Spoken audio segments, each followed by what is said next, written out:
Bhatyam Havamahe Kavim Kavinam Upamashvastamam Jeshtarajam Brahmanam Brahmanaspata Ana Shanvanutabi Siddh Sadhanam Om Mahaganapataye Namaha. So, I'm not really going to be talking about Hindu festivals at all. I started to do some research about Hindu festivals, but to understand festivals, you have to understand the calendar. And to understand the calendar, you have to understand time. So I started with time and made it quite a ways through the calendar. So we can maybe get to a point where we can understand what these festivals are. But, in India, you have thousands and thousands of years of history, hundreds and thousands of different texts and thousands of different schools and regional variations of everything. So when you look at the calendar, it's really complicated. And every different place in India has different ways of calculating things. And some texts were written thousands of years ago when the Ayanamsha had changed. And so they'd say, oh, the equinox was in this star, but now it's, almost at the summer solstice or the winter solstice or something like that. So, so it's layers and layers of cycles of time that are built up on each other. So to start from the beginning, we just did this, We just did this beautiful upasana of Om. And Om is like the Srishti Dwara. It's the door of creation. From the unmanifest to this experience of reality with all its multiplicity and all of its dimensions. It comes through Om. And there's the A, U, M, and the Turiya, and related to the four states of consciousness. And then there's also four times: the past, the present, the future, and the timeless state. So from Om, we're entering from the timeless state into time. And then that timeless state is, you can't even hear it. It's not even a sound, but it's that which pervades all of it. So this concept is Kala. And the word Kala comes from, there's two different roots, there's two different etymological ways they explain Kala. Some say it's from Kal, which means to count. Just as like the word Maya, this illusion, fabrication, dream world that we live in, is from, a root which means to measure. So Kal, which means to count. But when you start to count, means you start to divide. And when you make division, when you separate this perfection of reality into past, present, and future, that creates beginnings and endings. So when we enter from the infinite essence of divinity into reality, it also implies death and destruction. So the word Kala also, the root can also mean to devour or to consume, because Kal, Mahakal, time is that which takes everything. There's nothing in this relative universe that's beyond time. So, that's why you have these fierce gods called Mahakal and, these devourers of the whole universe. And yeah, so it's that measurement of like this infinity, then it has to enter into reality. In the Shaiva tradition, you have the 25 tattvas of Samkhya philosophy, yeah? From Purusha to Prakriti. Are you guys all familiar with that? Well, it's a way of describing all of the aspects of reality. From pure awareness to all your senses, to your body, to the physical objects of your senses, to actual matter. And those are the 25 tattvas of Samkhya. But Shaiva philosophy says then there's this kind of in-between, that there's pure divinity, which is these different forms of Shiva and Shakti.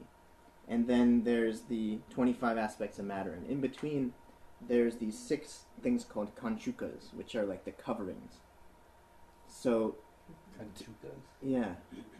Kanchukas? K-A-N with a little tilde.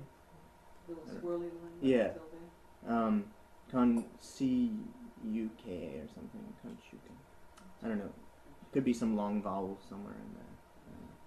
But, so these 6 coverings are what's in between the absolute primordial divinity and creation, starting with Purusha.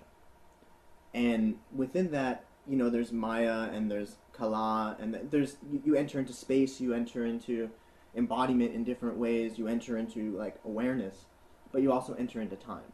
So Kala is that kind of reality. It's you come in and out of the world, and this entire perception of existence is all Kala. You know, if you're at the level of pure divinity, then it's Mahakala, and you're in Turiya, you know, and then you're experiencing everything from the past, present, and future are no longer separate, and thus you have siddhas that can see the past and future, and Jyotishis that can read this as well. But... You know what Turiya is? Yeah. Isn't it the state of sort of transcendence? Beyond past, present, and future. That timeless awareness. Because even awareness of the moment, like it's like, oh, I'm aware of being in this present moment right now. There's still like the division of subject and object in consciousness. I mean, it's in some sense to be overly, you know, you can dwell on the past and the future, and in a sense, past is more just like memories of fragments of conditioned ideas that we're grasping onto or running away from, that, you know, things that were pleasureful or things that caused us pain that we're using as a way to like navigate to this like hope of a future that we're dreaming of, and trying to run from bad things and cling to good things. And for most people, that's life. You know, it's just like a fragment of a past chasing a future that'll never come. And then even if you're present in the experience of now, yeah, another thing, you know, Kala is another name of Shani. So when we're talking about Kala, it's very much the philosophy of Saturn. So it can seem kind of gloomy, but it's reality from the perspective of beyond birth and death. That's what birth and death looks like.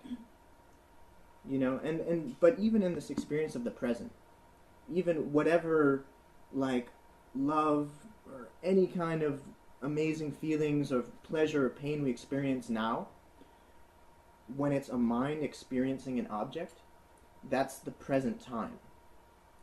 If you're in the state of meditation on pure chit itself, then maybe it's going towards the Turiya. But you know, there's so many levels of mind and consciousness that are keeping us embodied. You know, the fact that we self-identify with this body as me, and you know, all these things keep us from this experience of the Turiya state. So for most of us, we're in what's called samsara, which means a circle of time. So would Turiya be considered an enlightened or pure consciousness? Yeah, I mean, it's also ever-present.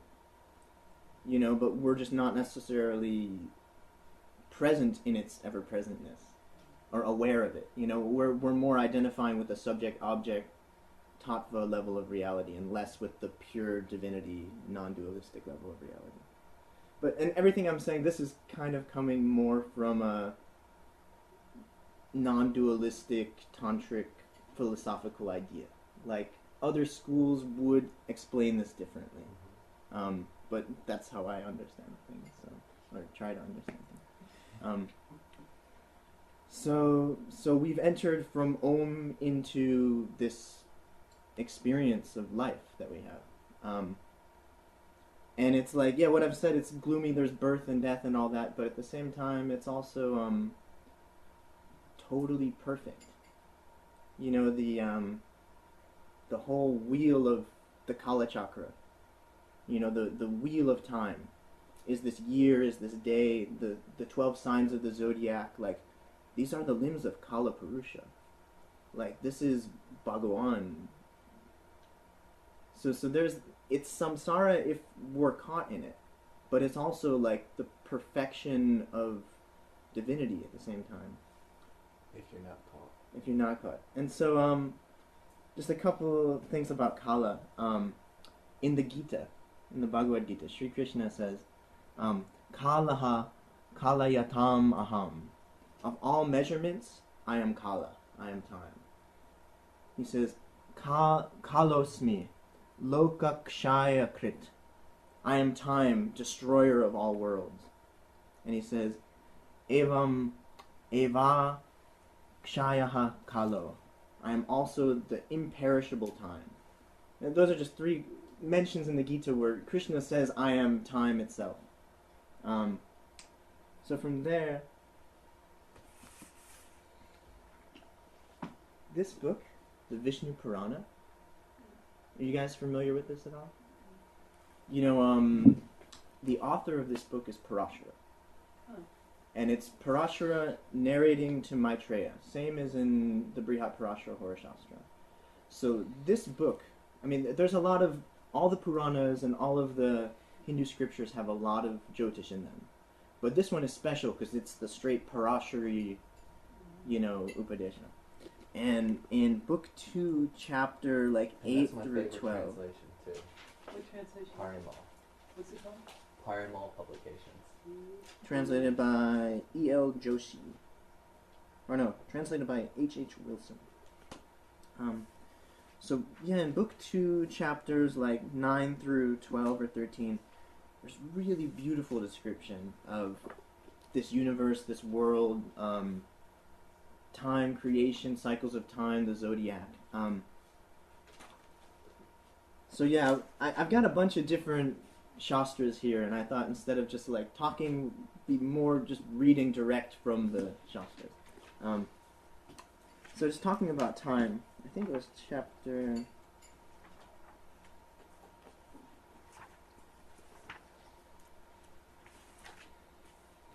Did you get those books in India? You can Um, order them yeah. online. They're a lot cheaper.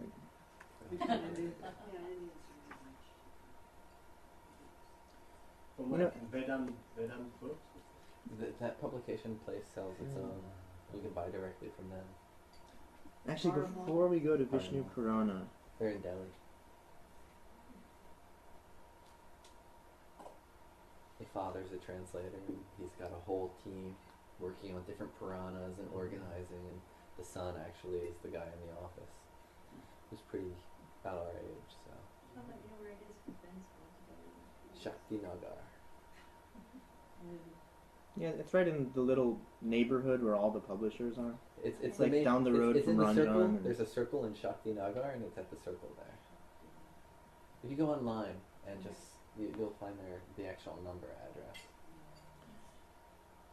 Yeah, before we go to Vishnu Purana, actually, I'll say this. Here's one quote from Sushruta Samhita, a major Ayurvedic text.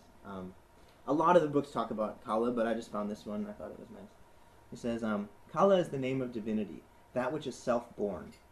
It's Swayambhu. It's like born of itself. It has no beginning, middle, or end. So you know what I was mentioning before about coming into this embodied time, like time itself is beyond division, you know, in that way. Abnormalities and excellences of tastes of all subjects, all substances, and life and death of human beings are dependent on it. So he says rasa, taste, which is really cool because if we have enough time, I brought a bunch of Ayurvedic texts and I found the descriptions of the different seasons of the year, and it's all based on taste. You know, like this season is this taste is predominant, and so these effects are there. So this rasa is like totally embodied in Kala. I mean, especially in the Ayurvedic perspective, but I think in other ways too, because rasa is also like feeling and emotion, and you know, it's all subject to time. That's why there's different times for different ragas, and you know. Don't they use the word kala in Ayurveda for membrane or so? I don't know. I think it's Kaya?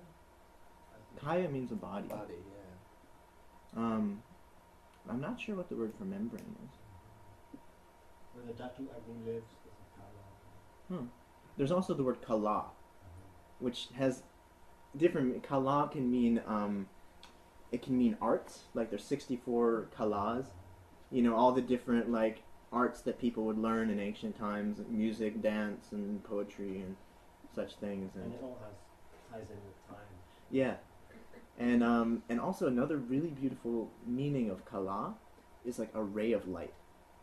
So the sun, you know, also the moon has its kalas, the 16 kalas, and the sun has kalas, and they say the light of all the planets.